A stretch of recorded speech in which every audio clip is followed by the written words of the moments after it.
Alice Gu, patong-patong ang ikakaso sa kanya.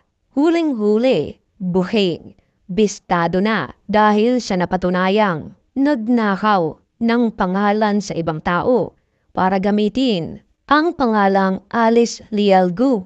Naku po, naloko na. Sa larawang ito na inilabas sa publiko, mapapansin na may dalawang babae. Ang babae sa kaliwa ay si Alice Gu na mayor ng Bamban Tarlac, samantalang ang isang babae na nasa kanan ay ang totoong Alice Lial Gu na nakatira sa Project 8, Quezon City. Ayon sa inilabas ng GMA News, bakit kailangan ni Gu Waping nakawin ang pagkatao ni Alice Lial Gu? Si Gu Waping ang isang Chinese na kung saan mayor ng Bamban na nagnakaw ng pangalan na Alice Gu sa isang babae. Nakakabahala. Sa clearance na ito ng totoong Alice Gu, ang pangalan ay Gu Alice Ilial at naka-address ito sa 138 Kalansiaw Street, Project 3, Quezon City.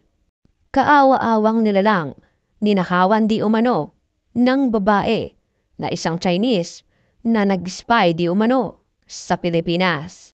Sa makatuwid, si Mayor Alice Gu ng Bamban Tarlac ay hindi talaga Alice Gu, kundi siya si Gu Waping na totoong pangalan at nagnakaw lamang di umano ng pangalan sa isang babae.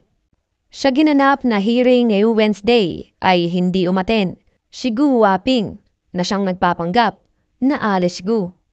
Palalim ng palalim ang misteryo kay Gu Waping at malalim na ang naitatakbo ng kaso dahil sa dami ng kanilang nadidiskubre patungkol sa misteryosang babaeng ito. Siya ba ay spy ng China? Kayo na lamang ang humusga sa video na ito. Sabi nga nila, time is the ultimate truth teller.